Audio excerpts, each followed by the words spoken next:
Okay, so welcome back. I have received the news from the exam, from the TA. It's graded.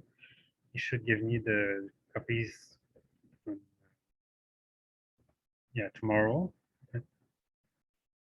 I think he sent me already the file with the grades, but I haven't had time to check them.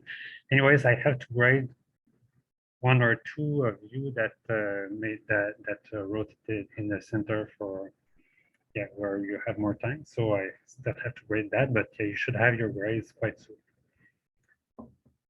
And so without further ado, so today we really start benefit cost analysis. It's going to be a bit like what I told you for the assignments. It's a benefit cost analysis, but we go into a bit more detail. As you can see, there are many slides. So if you follow the book, then I have decided to merge essentially like 3 chapters together because I thought they went. So they decided to split the topic in 3, and I thought, no, let's just merge everything together. So we're going to essentially see what benefit cost analysis is.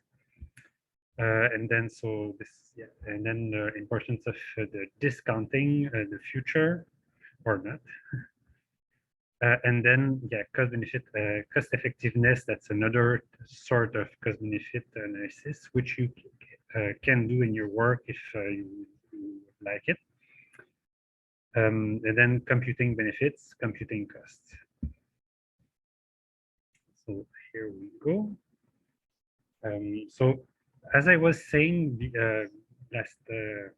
before the break, so cost benefit analysis is to the public sector what essentially a market study or a feasibility study or is to a private firm, because a private firm would go to the bank and try and convince them to give them a loan because it's a good project, or you go to your brother-in-law and you ask the brother-in-law, please give me your money. I assure you I'm going to pay you back. And if that's a cautious person, then he's going to ask you, yes, but explain to me more of how you're going to use my money so I can know that I can trust you're going to pay me back. So this is the same idea. So it's an indispensable and analytical tool that policymakers use to decide whether or not to undertake or reject a proposed public project. So that we should do that in all spheres, our public spheres. Sadly, it's not necessarily done, but that would be the best possible way to do it. So in Canada, by the way, they have an office of, the name escapes me, but before they were studying specific projects in environment, in other sectors. And now they have discovered that essentially all projects have consequences on everything. They have economic consequences, environmental consequences, consequences for human health, for risk, for trade, for anything. And now they have just merged everything into impact assessment office, where you can actually go and look at the thing. I had high hopes to find interesting potential projects for you to do on that website. Sadly, the information is quite limited and unusable. But so they have many different things under consideration, where every time it is, so what about the benefit of Canadians? Is it positive? Is it negative for this specific project? Let's study it and under all aspects. And that's essentially what we should do everywhere. So in Quebec, we have the BAP, so Bureau d'Audience Publique en Environnement, where they do study impact they do assess impacts on the environment. But in a way, I like the Canadian approach, which is to say, well, every project has consequences on so many spheres that it's not all that productive to just say, oh, let's have the BAP study the environmental aspect and forget about the rest. And then for the real decision, let's forget about what the BAP says and do it for the economic assessment. No, it should be something that we do all of it. Yeah, so how do we do a benefit cost analysis? Well, essentially, we stack up all the benefits from a project that can anticipate or we can somehow compute, and we compare that with all the costs that that would be inflicted by this public project or policy, and then we compare them. So we why would we do that? Well, because there are so many different things that you can do with money, and as taxpayer, and I'm sure as all of you as taxpayers too, you have high hopes that your elected officials use your money in the most sound way.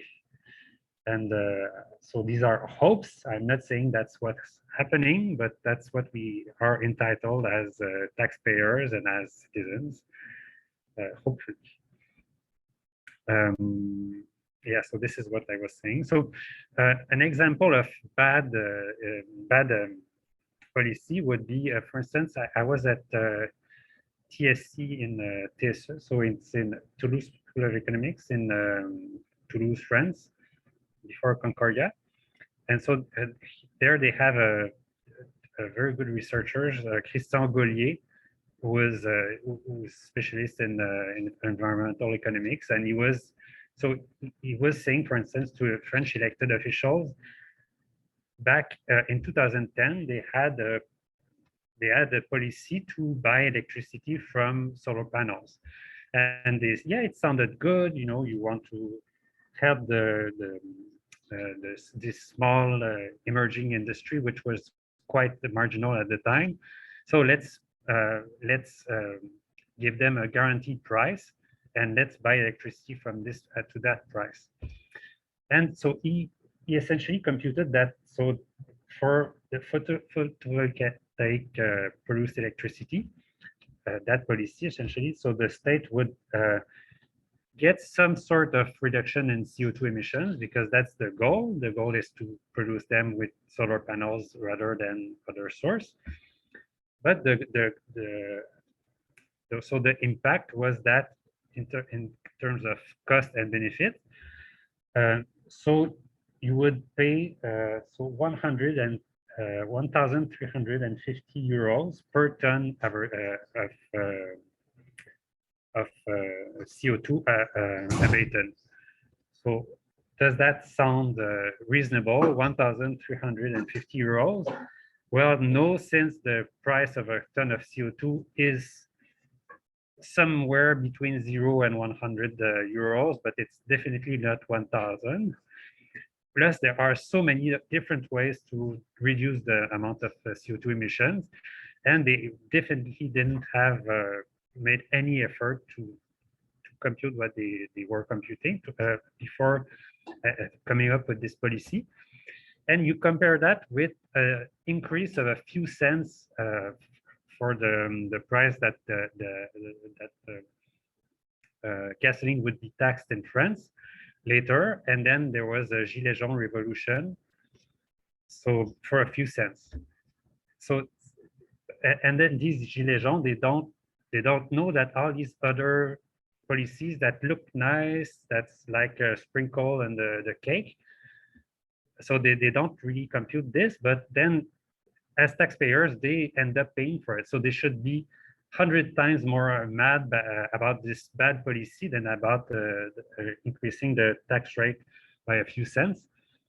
But citizens, they have other things to do with their lives. We cannot always compute these things. So hopefully economists do compute, do these computations for them. Yeah, so now, from which standpoint should you do this thing? Well, the benefit cost analysis should be done from the standpoint of society in general, rather than from a single profit-making firm, because that's what you would do in the private sector. But then what does society mean? Does it mean residents of a town? Does it mean consumers and firms? So it means essentially everybody, but then you could say, does it mean one region? Or does it mean, oops, put this a bit smaller.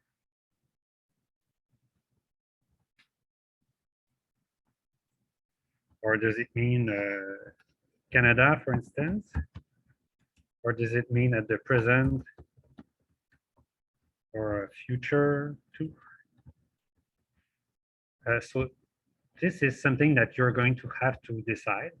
You're going to say, well, is this project beneficial for Canada or for the world? And so just to see if you're following. So imagine that I have a project to reduce CO2 emissions in Canada. And I decide that I'm going to make my cost-benefit analysis in terms of Canadian people, Canadian residents right now. So am I going to find a positive impact or a negative impact of the policy or the project? So I'm going to formulate again. Oh, my thing is done. So I'm going to formulate it again. So I want to create a project that will reduce CO2 emissions. And all I care about is the well-being of Canadians for the next 10 years, for instance. So just your intuition, do you think I'm going to get that this project is has a positive impact or a negative impact as a whole in terms of cost and benefit? Yeah? Yeah, why?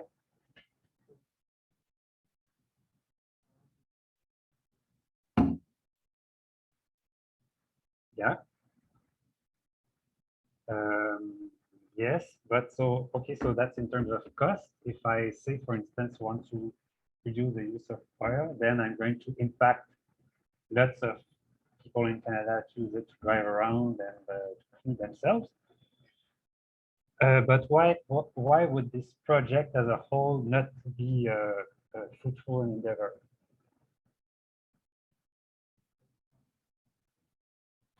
Yes. Why is that?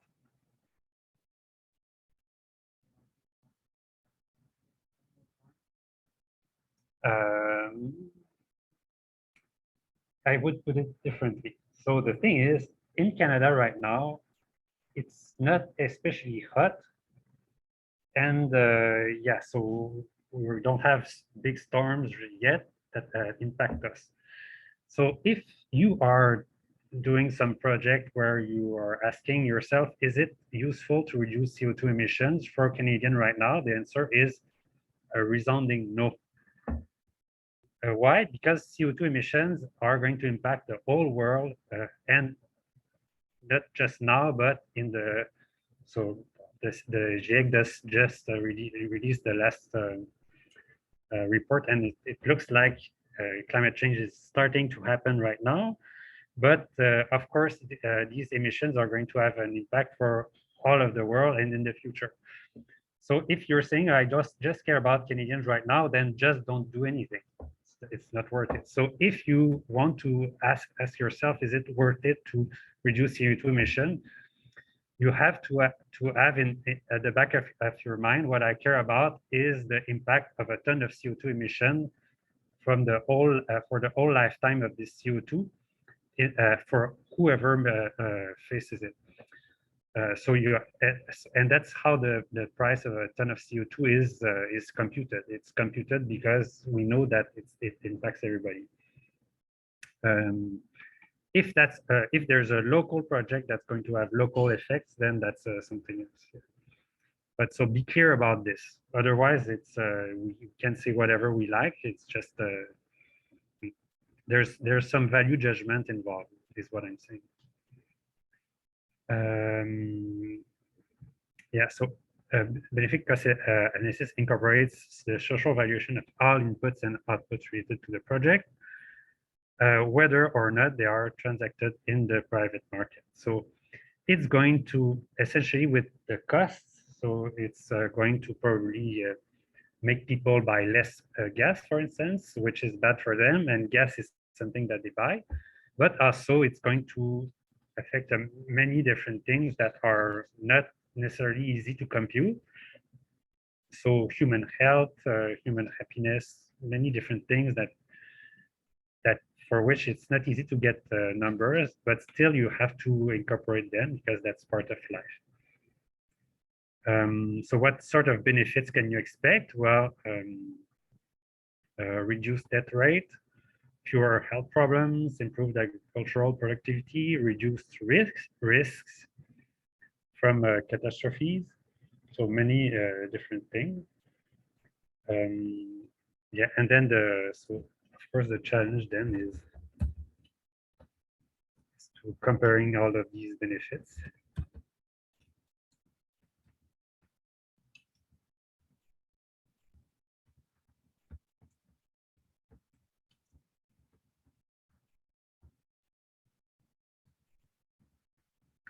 So for instance, if I have a project that's going to like save the life each year of 5 people, or it's going to improve agricultural productivity, for instance. So, or yeah, I have project A that reduces death rates, project B that improves agricultural productivity. So what's the best project? So that's a tricky topic because you have to essentially compare two things that are very uncomfortably comparable, but yet you have to do it. And yeah, so economists generally say that human life is worth something between, say, statistically, something between 1 million and 10 million. So it's not infinite, it's not zero, it's somewhere in between. And you have to compare this to other things. By the way, lawyers often have a different hard time with this. There's a nice Netflix, nice thing on Netflix that I just seen about, which was about computing the value of the lives of that were lost in September 11th, because they were afraid of having huge lawsuits, and then the lawyer did have to come up with a formula to say, okay, so that person's life was worth X amount, that person's life was worth Y amount. They're not the same. This is the reason, and it's just it's a horrible exercise to have to do. But yeah, lawyers have to do it. Economists have to do it. All right. So what are costs? So oftentimes they are so passed to consumers and firms, such as installing, operating, and maintaining pollution control equipment. Yeah, I didn't put it, but that's important too, is reduction in surpluses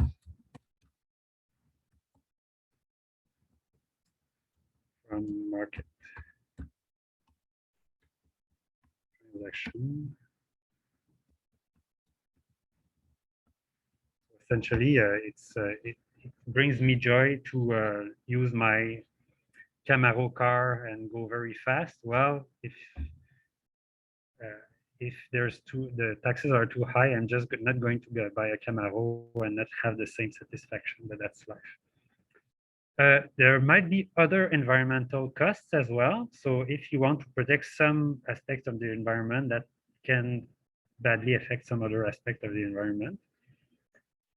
One thing is, for instance, we have problems with, I don't know in Montreal, but on the South Shore in many places, you have too many deers. So they just eat everything. So at some point you have to decide, okay, so how many deers do we think is good? Should we have wolves that eat the deer, but then are around people's houses? Probably not. So yeah, that's something we have to think about. Yeah. Yeah, and of course, enforcement costs, which can be non-negligible, such as designing, implementing, monitoring relevant policies.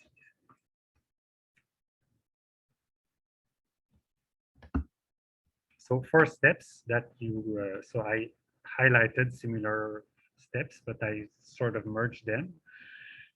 First, specify clearly the project and its main elements. What are going to be its goal or its impact?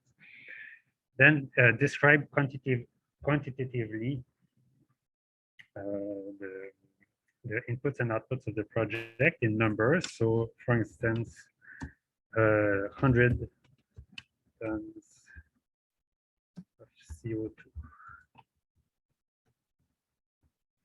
averted each year. So then your unit is what? Is in tons of CO2 per year. So that's your unit.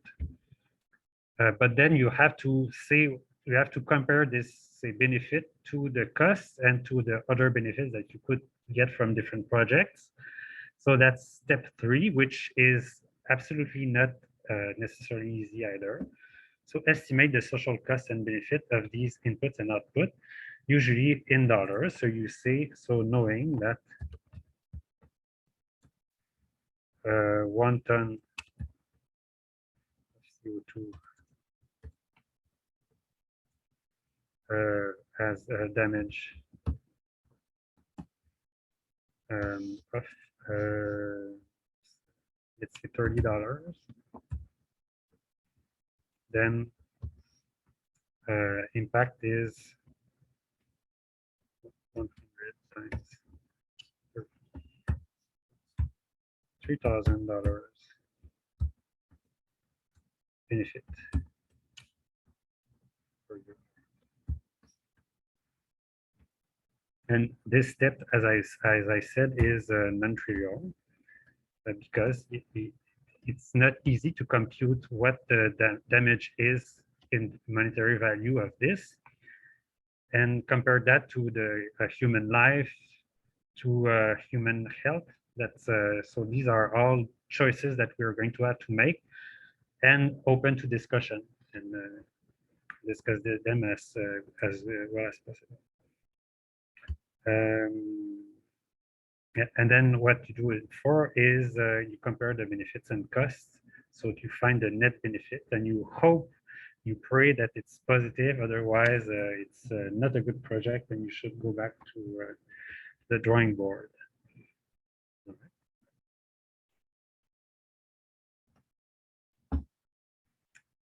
So step 1, so I'm just going to go into more detail about each step. Oh, yeah. So benefit and cost benefit analysis is a tool for public analysis. There are many potential publics. So city, regional agency, national agency, worldwide perspective, future generation, as I said. So it may be worthwhile to include all of them in your analysis. And sometimes, so I'm going to tell you a trick. So if you are working for a firm that does this in the future, and the government says, oh, please do a cost-benefit analysis of this project, then the trick is you're going to say, oh, I suggest let's do it at the city level. And then, oh, I just found that it's not worthwhile. But maybe it's worthwhile at the national level or for future generations. So please give me a second contract so I can do it again. And then maybe I'm going to find a positive value. So in fact, it should be done. So that's a way to get more work your way.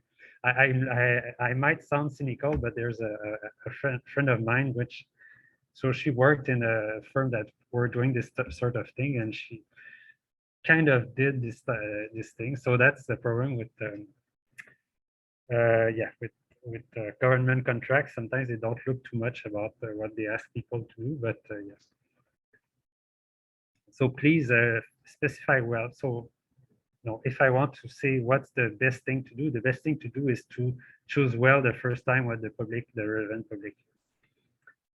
So yeah, location is important, timing, if costs are in the present but benefits are in the future, groups involved, connection with other projects. So because so probably this problem is not new.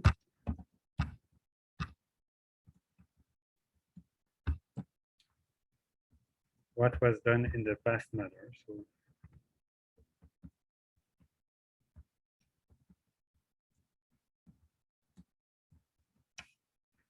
not necessarily in this context, but probably other countries had problems too. So this is good just to just to show that you know what you're doing. Yeah. So and then we have two basic things that we can evaluate in cost-benefit analysis. So first is a physical project, so where you really just say, oh, I'm going to build some plant to reduce emissions. So that involves direct public production, so public financing, for instance. So, for example, public waste treatment plants, beach restoration projects, habitat improvement projects. So, yeah, so beach restoration projects are, yeah, so kind of things that people are thinking a lot about for St. Lawrence River, for instance. And then you have the second type of projects, which would not be a project by itself, but a regulatory program aimed at enforcing environmental laws and regulations. So it can be something like increasing taxes or setting quotas, pollution control policies, technology choice. Yeah, so I'm going to add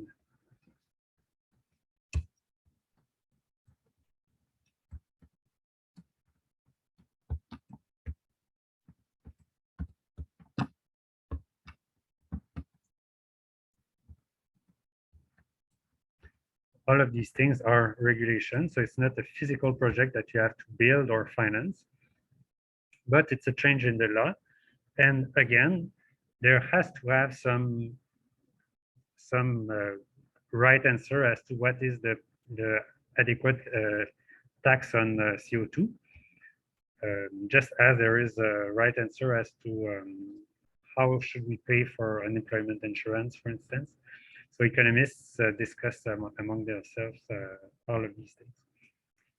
So yeah, for your project, this is, sometimes people have written more about this than this. This might be a physical project that's a bit more local, but if you have good data, it can be very good.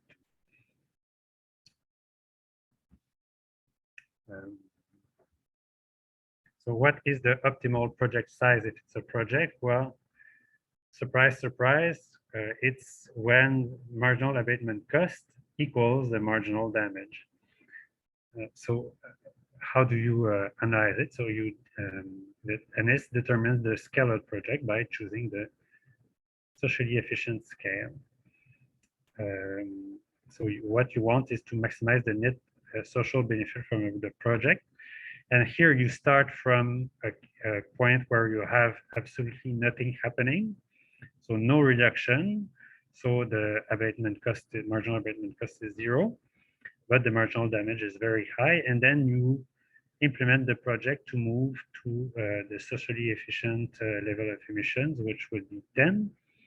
So what did you gain? Well, before you had no abatement cost whatsoever, but you had all of these damage, and you see that at the efficient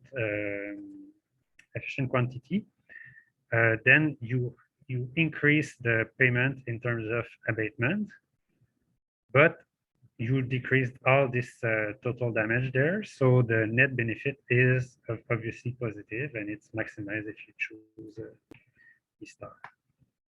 So that would be for a single project.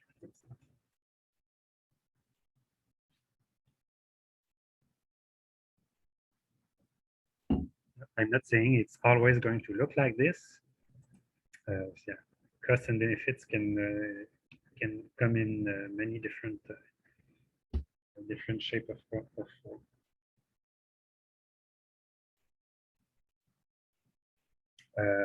So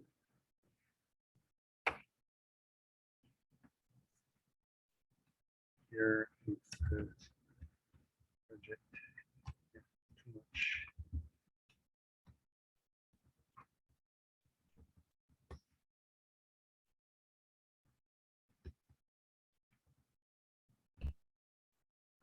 And is too little.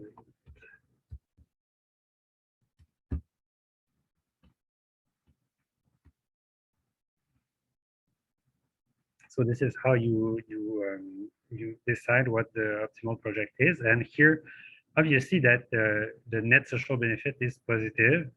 And if we were to propose a project that would be that size, then it would not be good. A project that would be too small would still be positive because you would still get some net social benefits, just not much larger. Yeah. So step 2, describe the project's input and output. So you identify the inputs, the cost of the project, and the output, the benefits of the project. And you put number values on them so that later you can have a monetary value to attach to them. So as I said, this is, for instance, in tons of emissions abated, if the goal is to abate emissions. So for some projects, it might be reasonably easy to do, while for some other, it might be much harder. So it depends on the project. And if it's too hard, then you just say, well, I think this is non-negligible, but I cannot say for sure what the number is.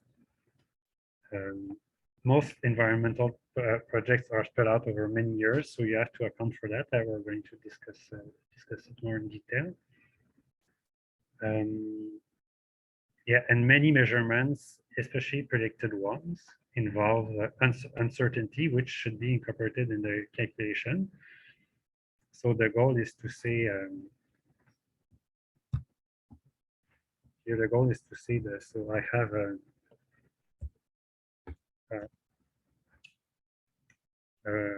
high enough.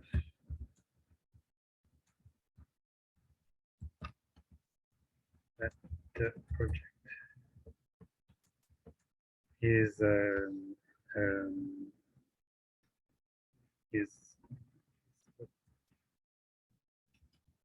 has net benefit.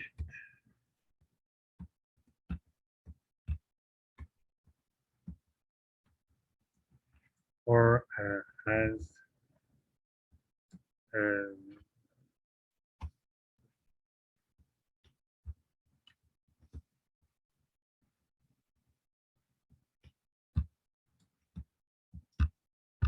negative benefits. And one thing that I will do about this, so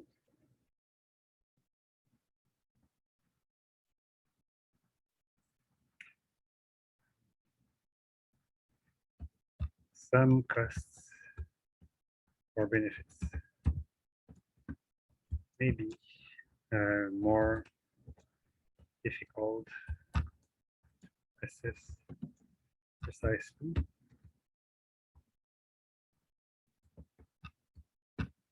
But if we can safely say they are not as important as the main benefits or costs. then it doesn't matter too much. They can be ignored.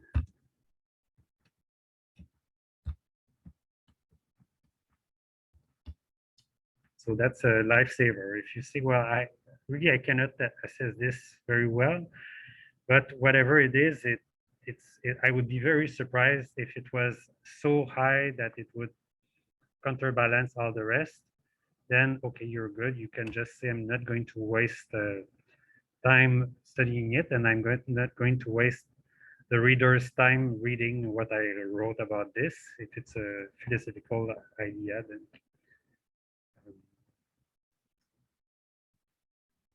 and just oh yeah, by the way, this so yeah, predictions are difficult, especially about the future.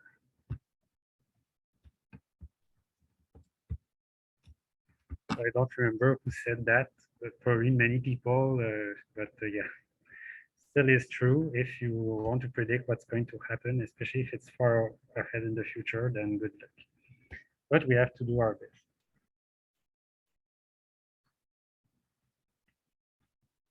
Three, estimate the benefits and costs of the project. So then once we have all the numbers at step 2, now we, as I was saying, we convert all of them into monetary value. Can be in other currency, but money is oftentimes what we end up using. Yeah, so why do we use monetary terms? Because well, we have to use something because it provides a single metric into which we can translate all of the impacts of the project. Otherwise, you can just say, well, I have 2 more apples and I lose 2 oranges. But if you cannot say what's the value of an apple compared to an orange, then you cannot say whatever.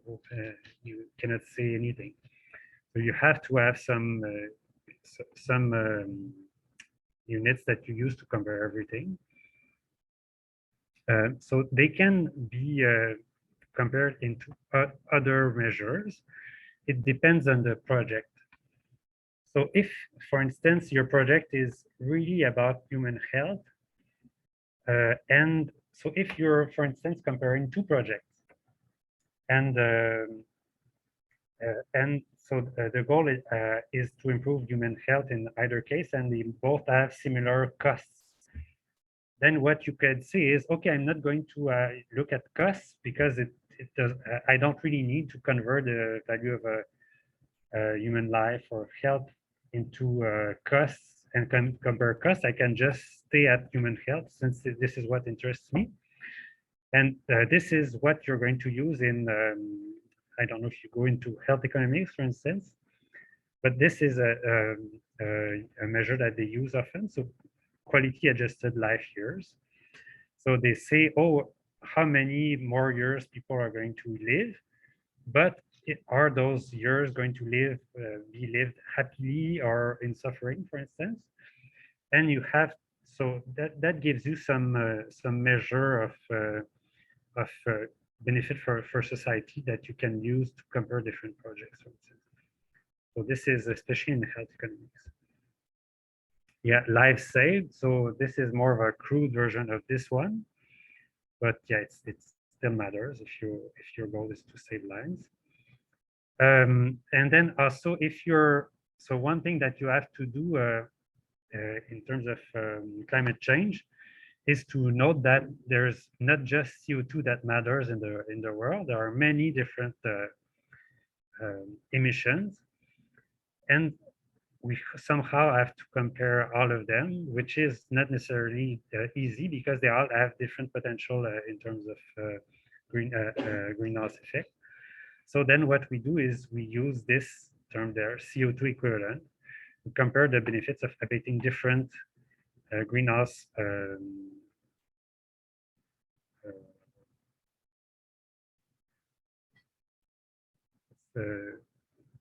greenhouse gas, yeah, in the context of climate change. All right, so these are alternatives that you may want to use, but yeah, money is what we usually. And also the nice thing about this is, I didn't say is, yeah, so can be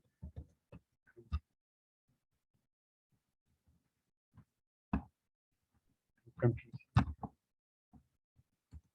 unrelated project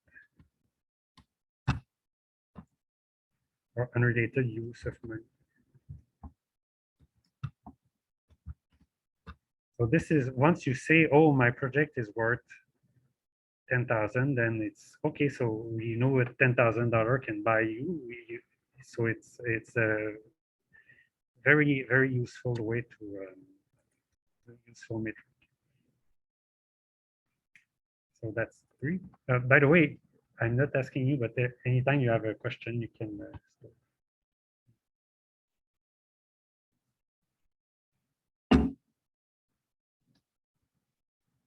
And then step 4, you compare all of them. So the total benefits are the total damage forgone if it's an environmental project, and the total costs are the total abatement costs incurred. So this is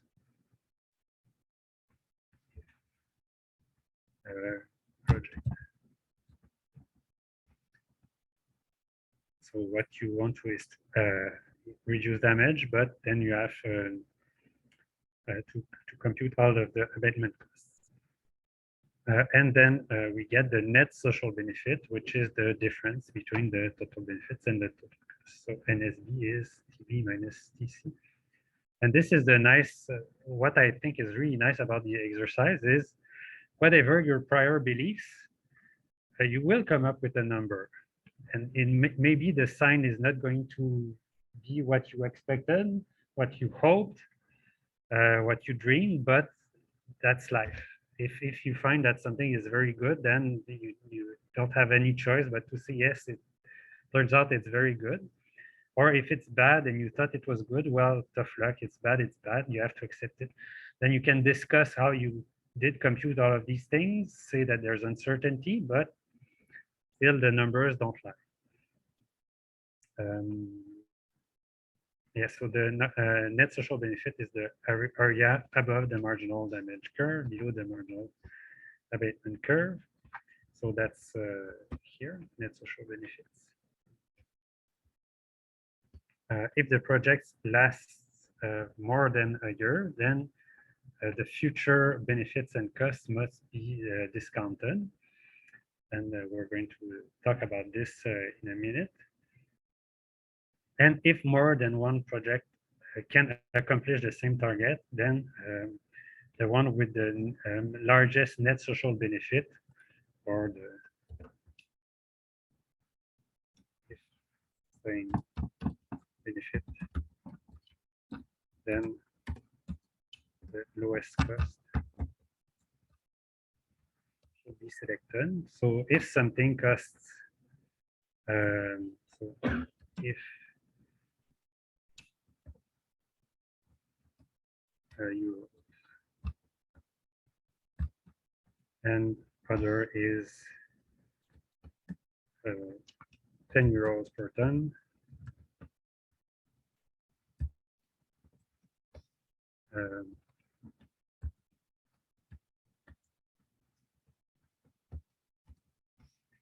then we pick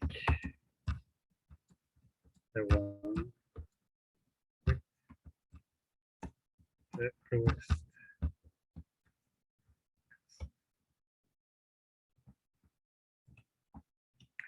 So nobody is against me on that, because last session I had people that were a bit.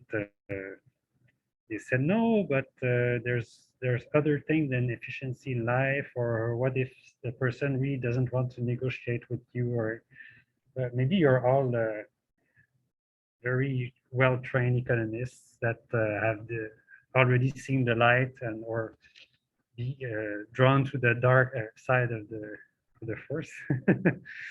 So yeah, so that's what we do. We just pick what is the cheapest, so that we can keep as much money for ourselves as possible.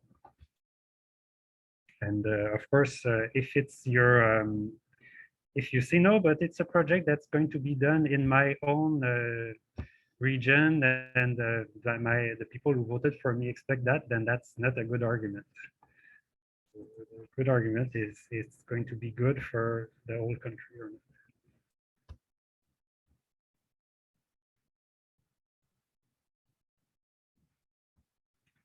So example, so first example of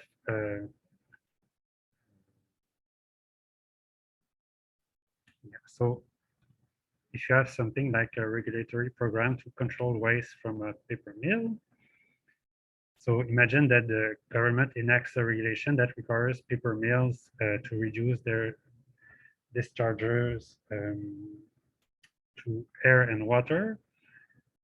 So what are the costs of this program or this project? So you would have two main costs, which would be the capital equipment, so just compliance cost, and then so that's just installing whatever is needed to control waste.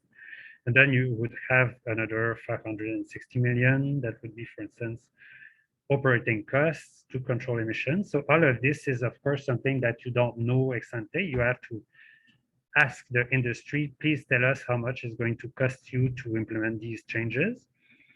So you know what they're going to cost you to do it. And then you always have some additional cost that is in terms of monitoring and enforcement. So here, for instance, it would be 96 millions. So what would be the total cost? Well, the total cost would be 580 plus 560 plus 96. So 1,436. So we add up all these costs. And here, probably it's, yeah, here we don't, actually, that's a very simple example because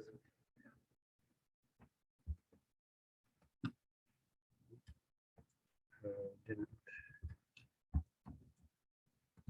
about time dimension.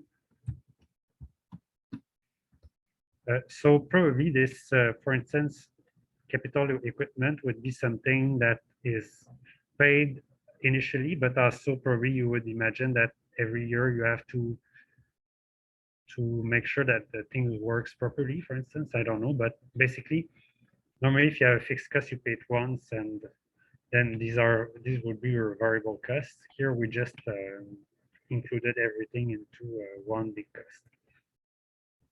So what I'm saying is in reality, it would be more complicated than that. So then what would be the benefit? So you could imagine first fishers benefit from improved water quality. So their willingness to pay for these benefit is 1.8 1,800 million. And then agricultural operator benefit from a reduction of damaged crops. Again, these numbers, it's not the economist who knows it, it's the fishers, the agriculture operator that will tell them. And then this is really just a guess. So these you could more or less have some sort of precise figure on it. This is more of a physical assessment of what is the value for you of saving habitats, for instance.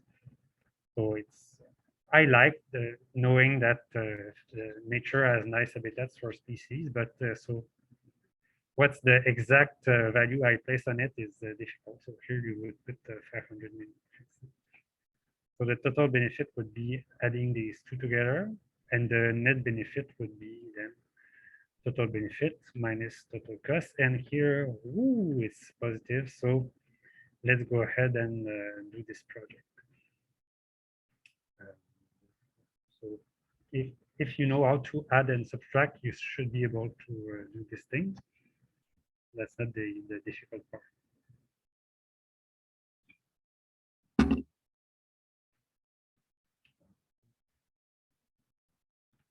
But then what if you have things that happen in the future? So that's the more complicated aspect to consider. So you have to include discounting, or you don't have to, but you have to think about it. You have to actually say something about it. You have to say, I know that I should choose some discount factor. Here is the reason why I chose this or that. So yeah, so generally projects involve costs in the present and probably benefits in the future. That's why they are difficult to implement, because it's always more difficult to sell something to people if they don't benefit from it right now.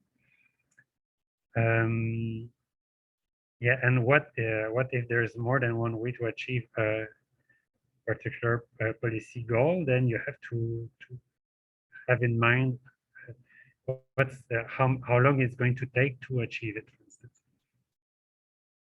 So discounting is a way to aggregate a series of future net benefit. So so future net benefit and future benefit and future costs, and estimate a present value, which can be used in the benefit cost analysis. Present value, you have heard of that before? Please say yes. Yes. Yeah. So okay. Yes, exactly. So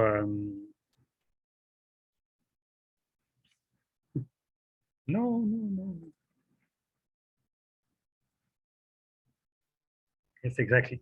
So a present value, what you do essentially is you divide all the costs and benefit in that happen in the future by some interest rate, which can be period specific, but generally we just use the same.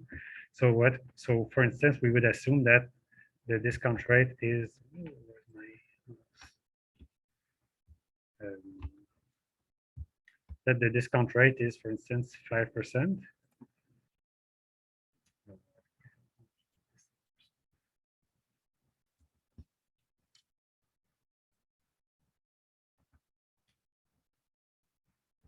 So what would be the present value of having a benefit of 1,000 that happens 10 years in the future? Well, it's 1 plus 5%, so 1 plus 0.05, so 1.05 to the exponent 10. So you see that with the annual discount of 5%, then just a benefit of 10 years in the future, that's 1,000, is melting away to just 613.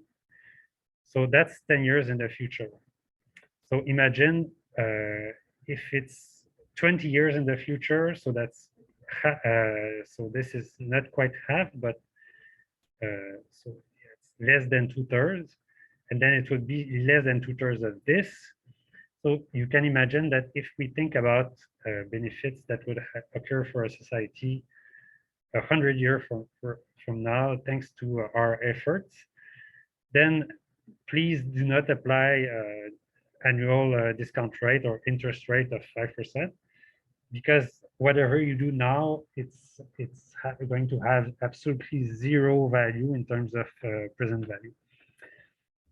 So if you really believe that the appropriate discount rate is 5%, then essentially don't do anything that has benefit that has most of its benefit farther than 50 years in the future, basically.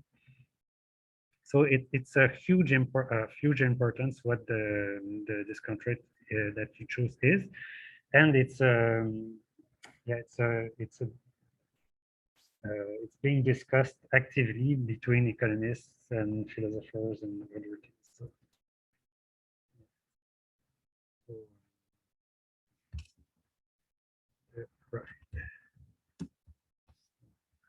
I'm going to write this. The right, because I don't know what the right is.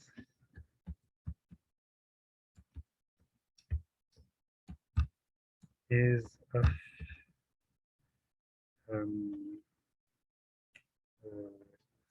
great importance for projects which have benefits in the far future.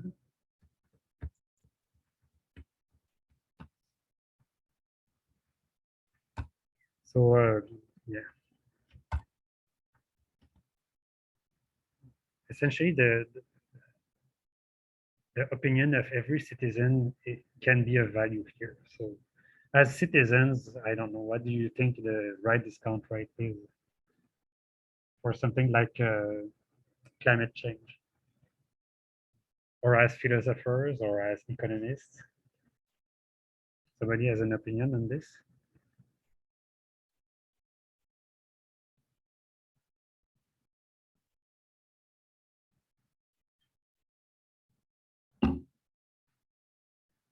Yes?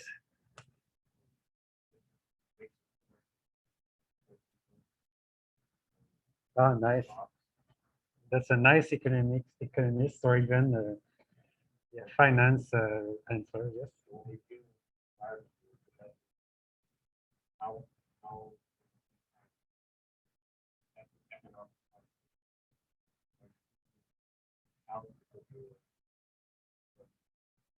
Okay, here that's a bit tricky because if the project I'm implementing has some positive impact on future productivity, then you don't say, oh, well, that should affect my discount rate. It's just part of the benefits of the project.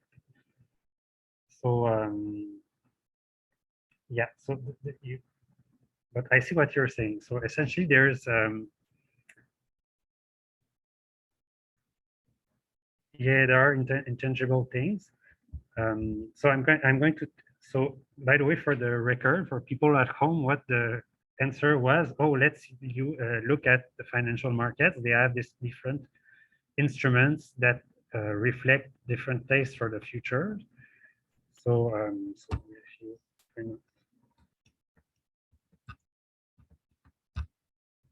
you would use something like maybe 5% annually.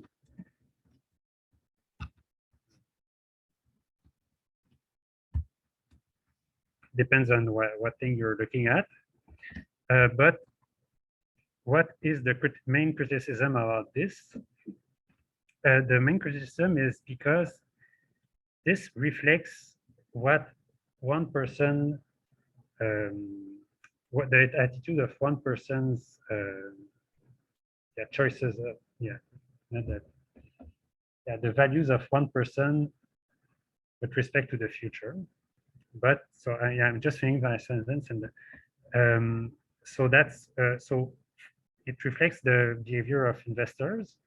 And so if they, as investors, decide that, yeah, I think the future is not worth as much as the present, does it mean that on a societal level, we should apply the same discount rate? Not too sure. Yeah. Um, um, I don't think so. It's a yeah, because the inflation rate can vary a lot, and it's no, it doesn't reflect. So discount rate really is it reflects different choices that people would make, uh, whether when they well, for instance, present sacrifice can get you future benefits. So I'm going to see what so some philosophers say. Problem is so discount. See,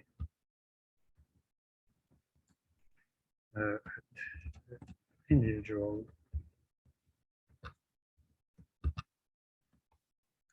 But so what some philosophers say,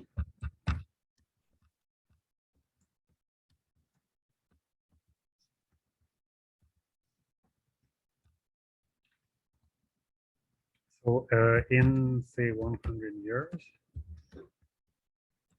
you have different generation.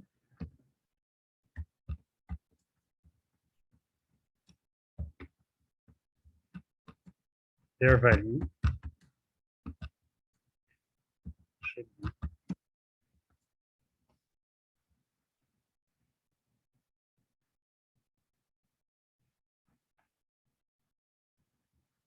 the same discount rate.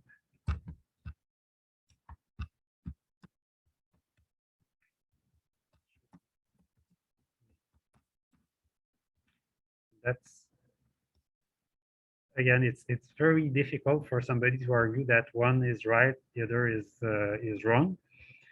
I definitely think there's something there from a practical perspective. So the problem is, yeah, what discount rates reflect at the individual level is the uncertainty, and it's definitely true that there's big uncertainty about what will happen in 100 years.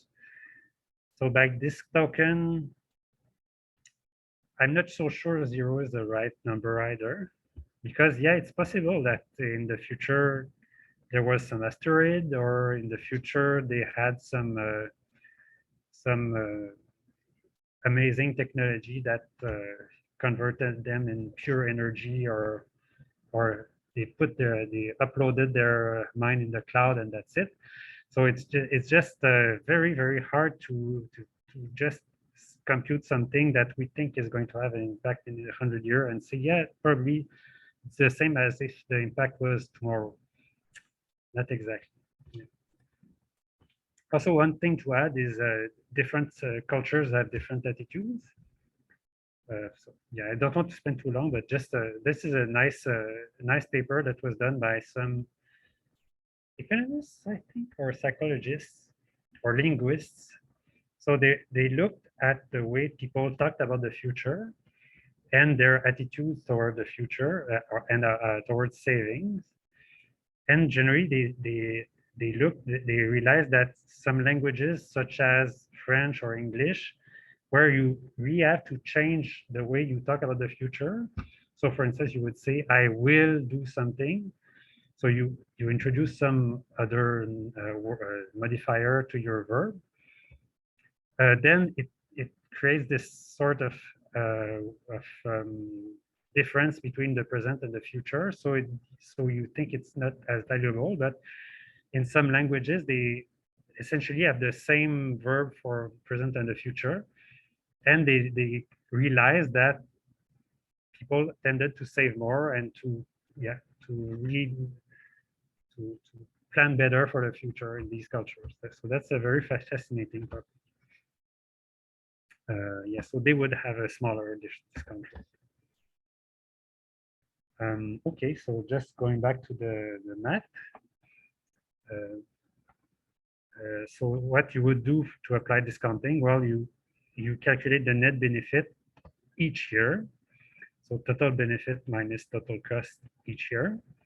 And then to calculate the present value of the net benefit each year, then you divide by 1 plus the interest rate or the discount rate, exponent t if it's a number of years, for instance. And then it gives you the present value of this future this future net benefit. And then you can just sum up these present values over the life of the whole project. And then you can choose whatever yields the largest present value of net benefits. So here I have, for instance, a small example of what this would look like. So imagine, so I don't really know what enhanced tertiary or secondary is, but it has to do with different waste treatment technologies that you could be implementing. So what are the costs of the project? So the costs are, so you always start with your 0, which is now. And then, so now, so enhanced tertiary has a big cost now, then tertiary has a smaller cost now, then secondary has a even smaller cost now. Yeah, and then you look at the benefits. So the benefits, what's nice about the secondary is there's a benefit right now, and then the larger benefit in the future. But you see that what costs a lot now has very, very large benefits in the future. So probably it's going to be better. So how do you assess all of them? Then first, yes? Yes, exactly. So yeah, net benefit. So for the first one, it's 0 minus 100. So you get minus 100. Then the second year, or the first year rather, it's 50 minus 50. So it's 0. And then the third year, it's 50 minus 20. So you just get net benefits in the third year. And then you do that for all of the projects, and you realize that, so it costs a lot initially, but then you get huge final benefits for the enhanced tertiary. And for the secondary, it's a smaller cost now, but smaller benefits in the future. And then what you have to use is you have to see what your discount rate is. So if we do that, well, there's absolutely no discounting. So the present value of minus 100 now is minus 100. The present value of 0 is 0 for whatever time it is. And then, yeah, so you see that here, 30, 50, 60, 60, but it becomes, yeah, 47. Yeah, and then you add up all the sum of all the benefits. And here it looks like the best was tertiary, which is gives you not so high benefits, but not so high costs in the present as well. So I don't know if I did ask you, but yeah.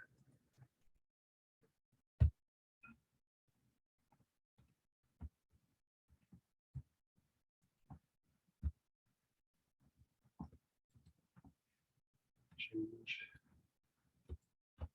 5% to 3%, 10%. So let's just see your intuition. So if I did use, let's say 10% discounting, so, or let's say this one, 3%, what, just looking at these numbers, what do you think would have been the best project? Like, I didn't compute it, so I don't know for sure, but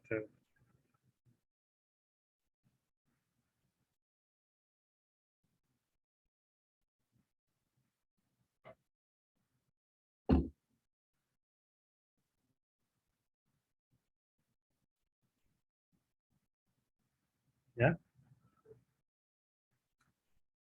Tertiary again? Yeah, maybe. What I had in mind is, maybe it's true. But what I had in mind is perhaps enhanced tertiary, because, yeah, you have very, very big net benefits. Yeah, but it's true that 92 is, it's hard to beat. But yeah, so the thing is, if you have a smaller discount rate, then whatever net benefit you get that are very big in the future are going to matter more. So maybe this one would have been better. And then, yeah, 10%, it means that whatever happens in year 5 has much, much less weight than the year before.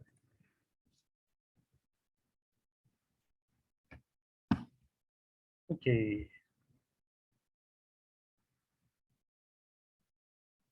Yeah, so, oh, we're almost out of time, so we'll continue later. So sensitivity analysis is performed in a benefit cost study to see if changes in key assumptions affect the ranking of the projects. So this is exactly what sort of sensory.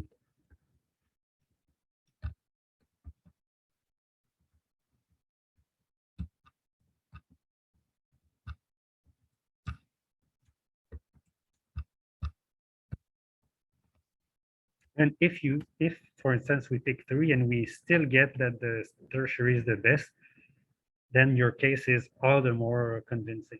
Then you can just say, I've changed my assumptions, I get the same answer.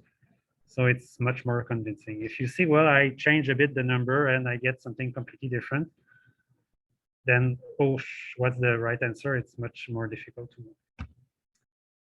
So yeah, you can change, can try different interest rate. Again, very important for climate.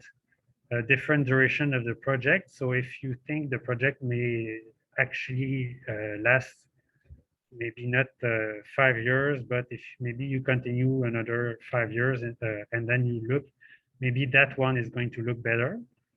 If it's shorter, then probably that one is better.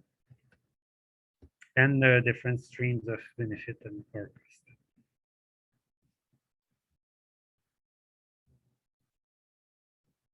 Yeah, just one slide left and then we can go. So the choice of the discount rate, as I said, is extremely important. It depends on the nature and of expected lifetime of the project. Who is doing the financing? What level of risk are you willing to accept? So if it's a very big, if it's at the country level, you can have more risk involved. If it's a small city, you don't want to bankrupt everybody with one project. So maybe you have, you're more conservative. Yeah, so relatively low discount rate means that the future is good, is valuable. And relatively high discount rate means that the future benefits and costs have little value compared to the current benefits and costs. So usual discount rates, so between 0 and 10, don't go above 10. 3-5% are okay values. I'm not going to get mad if you pick 6 or 1, but so just give me some argument as to why you picked one or the other. Okay, so we're going to stop right now and continue next time.